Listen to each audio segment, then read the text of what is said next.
I mean, how many times did Rowley get touched? Jackson State to Colorado and change 2 programs back to back. So you don't think I could come to an NFL franchise and change a program again? Yeah, it was easy meeting with people because I'm going to just be myself. So it's like, you either like it or you don't. I'll be gone before then. I ain't got time for this, and walked out. The Shedeur Sanders lies continue. A quarterback coach from a team drafting in the top 7 referred to Shedeur Sanders as coming off as brash and arrogant in his team interview. And it's pretty easy to paint him in that way. But we're going to get to the actual bottom of it. I'm going to demonstrate to you, like we did last week when we were exposing ESPN lies, why it's important for Deion Sanders to be protecting Shedeur Sanders per situations just like this. We're going to take you back in the season to the Nebraska loss and a few times where he apparently threw his teammates under the bus. And I'm going to show you the truth. And I'm going to show you how this propaganda gets laced up, man. People predicted it. You know what I say. Anything you hear from when the college football season ends until the draft is over is all lies. This is, nothing new. I had the receipts ready. So let's get into it, man. Like the video if you like it. Dislike it if you don't like it. Subscribe if you enjoy college football content, update, news, everything else in between. Transfer portal, NIL, whole lot of different stories coming out soon, man. I appreciate it. Let's hop right into it. So, like we said, the quarterback coach, team drafted in top 7 per Josiah Anderson. So here is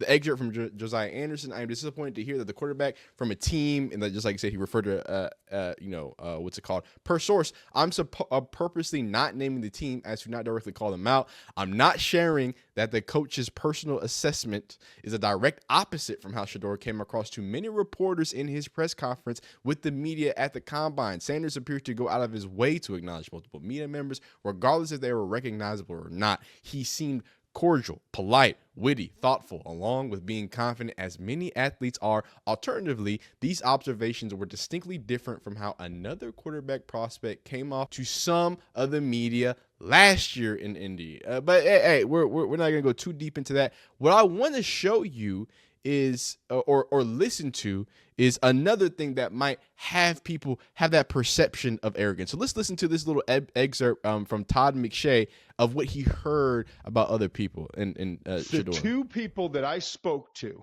were in meetings and had these individual meetings that I just laid out to you, what they are, who's in there, and why they're important. Teams in the top 10 drafting that need a quarterback. The 2 people that I spoke to in these positions left the meeting feeling like Shedeur Sanders was not overly concerned with what they thought of him. They had a 15-minute meeting with him, and when they were done, they both said in different ways, different words, that they did not feel like Shedeur Sanders cared all that much about what that organization thought of him. Fascinating, right? Right. And that's not said in any kind of a positive light, correctly. It wasn't like they came in there and he knew who he was and he wasn't concerned about impressing us. It's more of a negative tone, the way you're saying that, right? You're saying it in a way that he did not come in with, ready to impress, ready to show us what kind of a young man he is, what kind of a leader he can be, all of the positive things. That's what you're saying, correct? This was not okay. I'll make a joke in a second. But I do. All right. So let's go through this in the right order. A couple of the quotes that I put in there. One said that it wasn't a professional approach. One person that I talked to said the best way I can describe it is it just wasn't it wasn't a professional approach. Shedeur Sanders did not take a professional approach to this interview.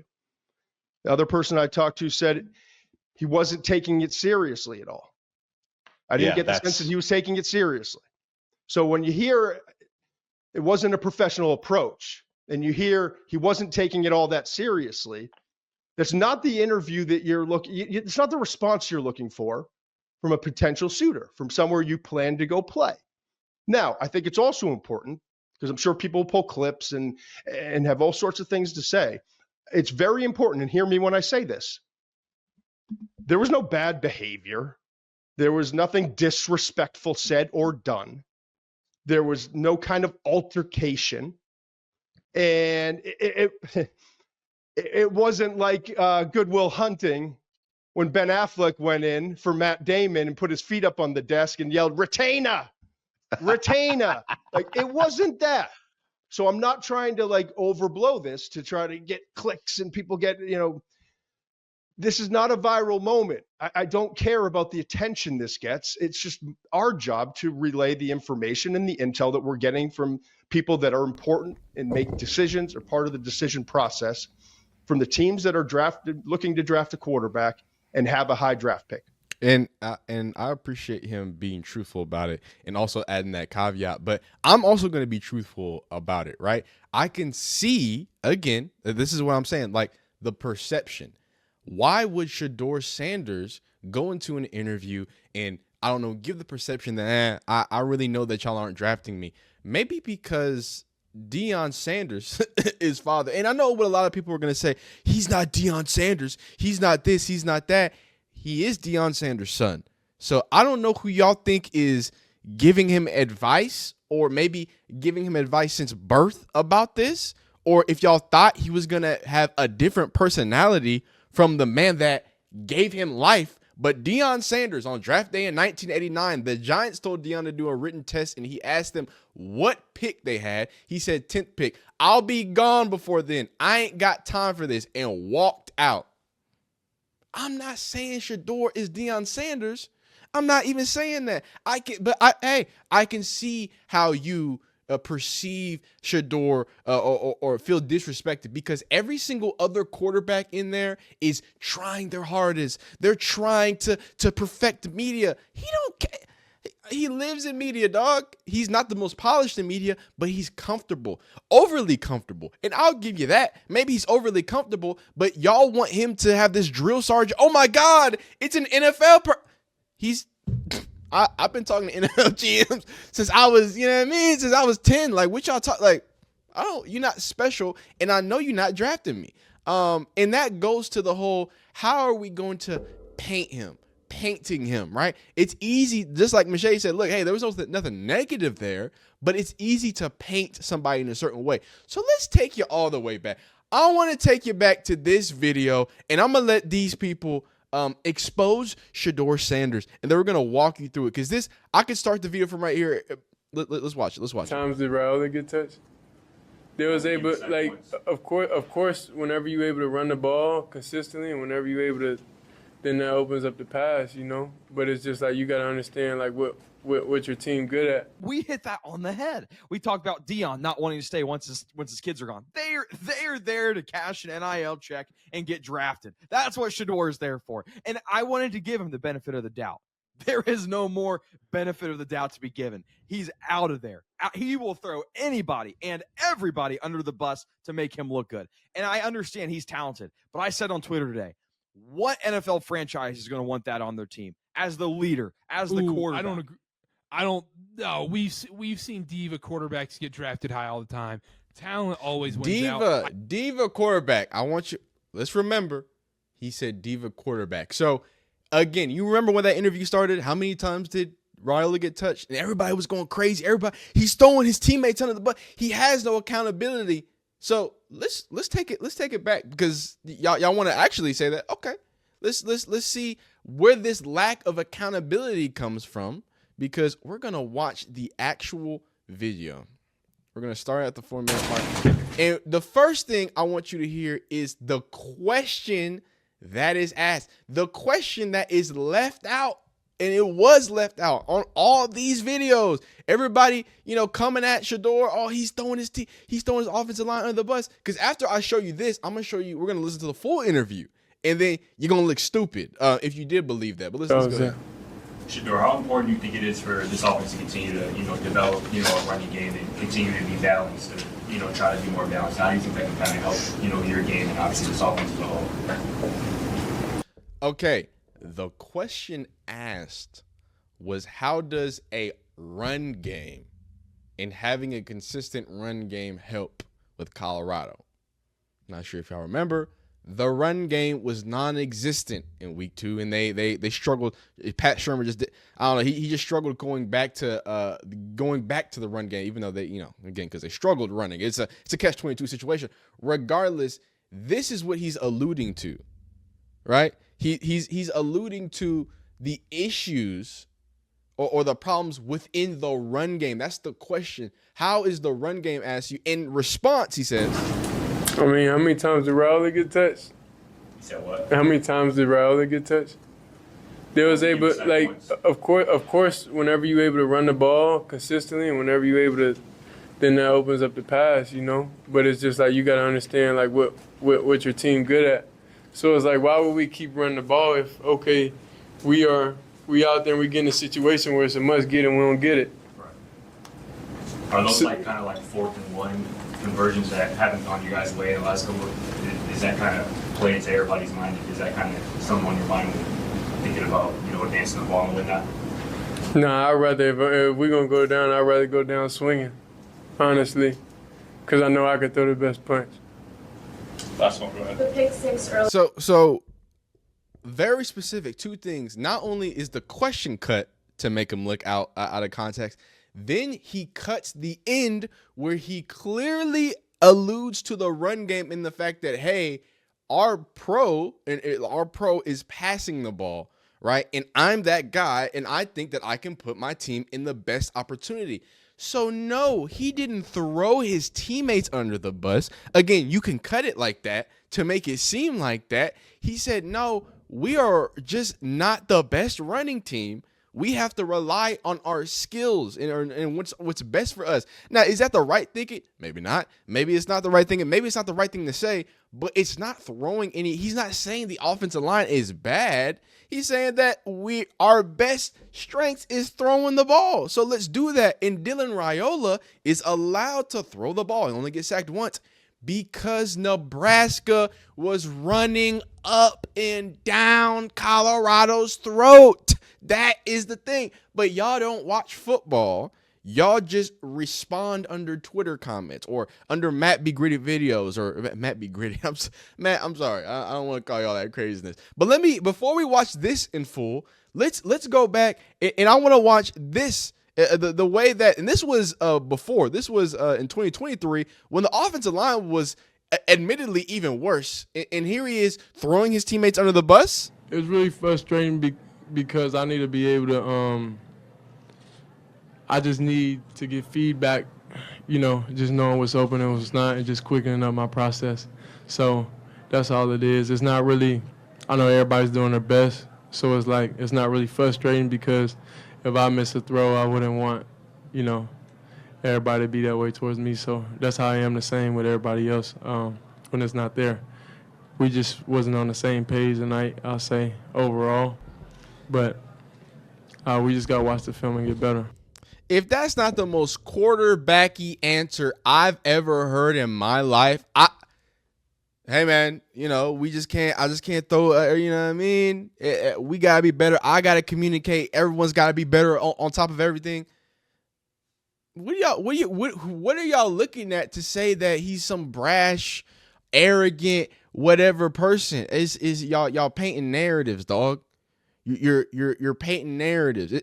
This is why it's important that Deion Sanders laid out why Shedeur Sanders is the best quarterback in his class. I'm not trying to get clapped by ESPN. I'll play enough videos, so I'll just explain. Like I said, he's never had the best of, but he's made the best of, obviously alluding to the different offensive coordinators, the struggling with the offensive line play, going to Colorado, which was, y'all keep forgetting, this was a terrible team. It was a terrible team for them. They had to try to build something. He didn't go and play at an SEC school. He didn't go to a cushy, a top-tier Pac-12 school even. He went to a Pac-12 school that was in shambles and threw 4,000 yards and is now one of the highest. Oh, wait, sorry, not one of the highest. The number one pass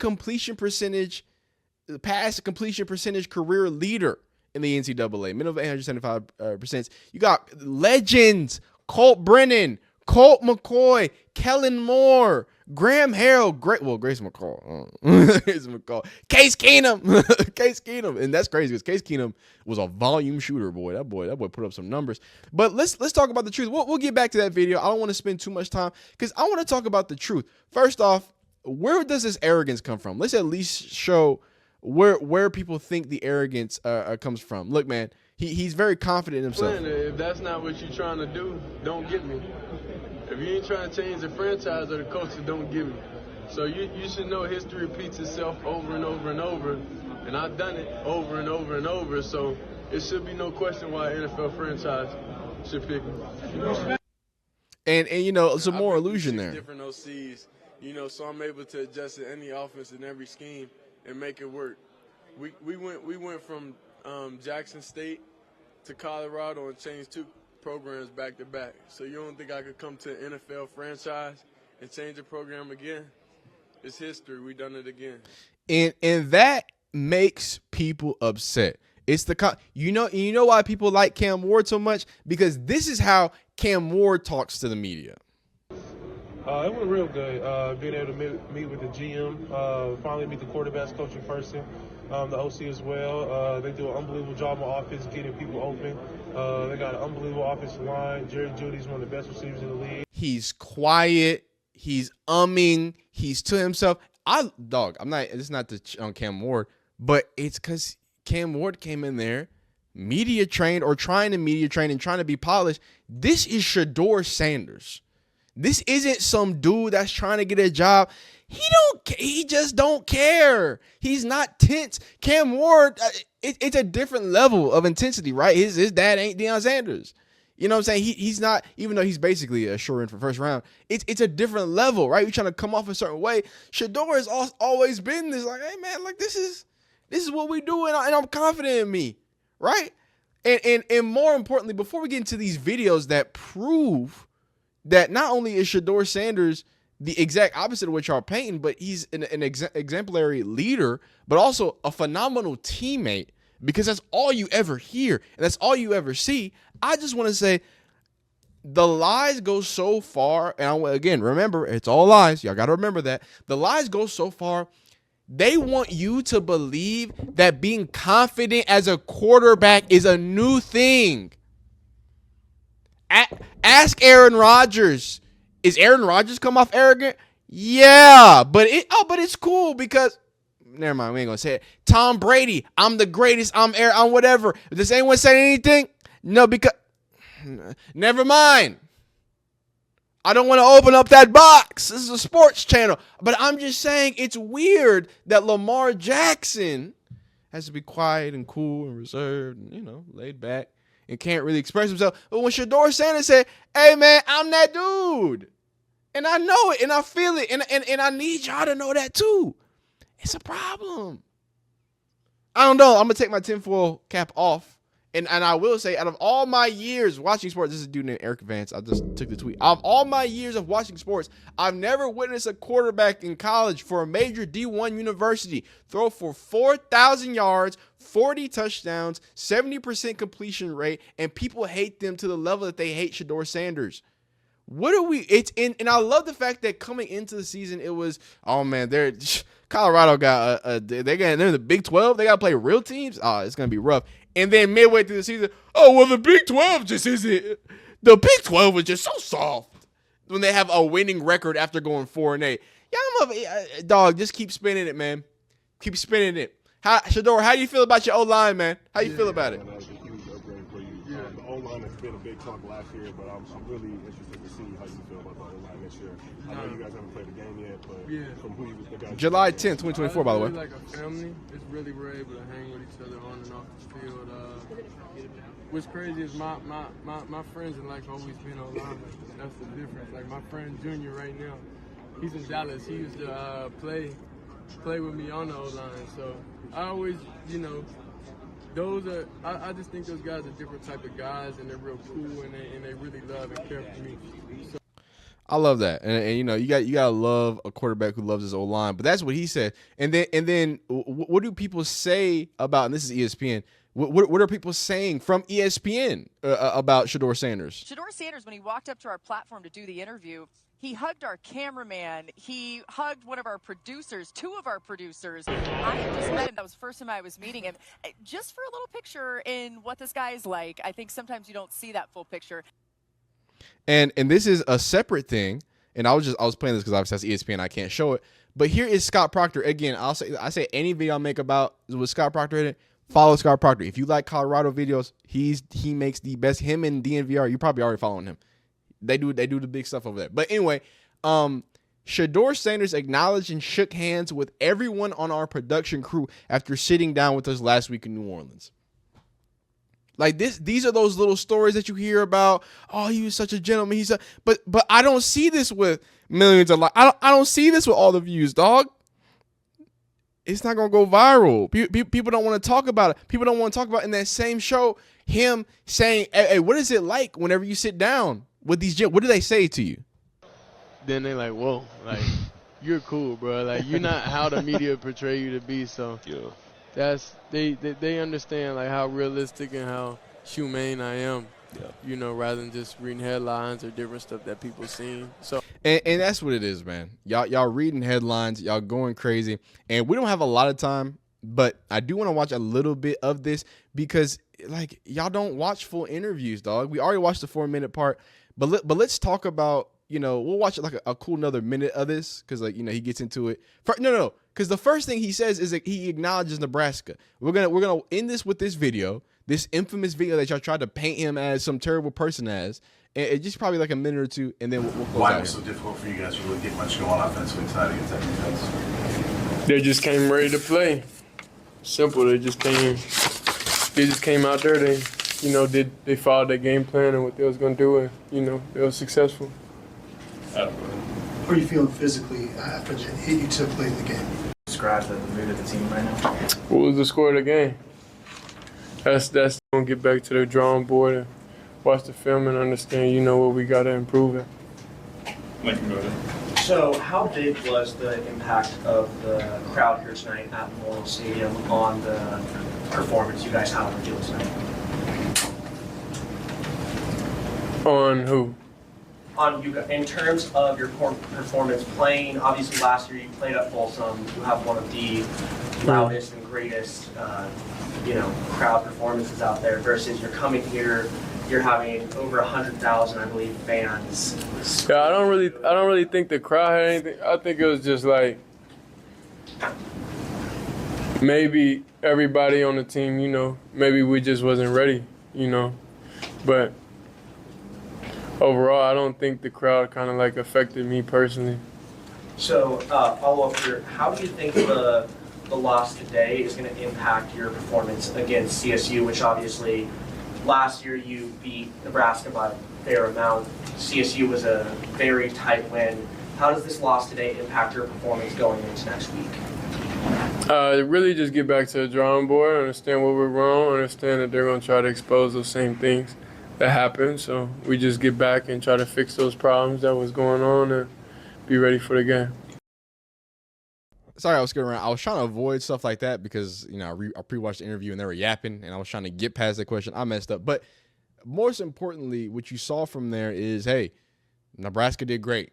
Hey, we got to go back to the drawing board. Hey, us as a team, as a collective, we got to be better, right?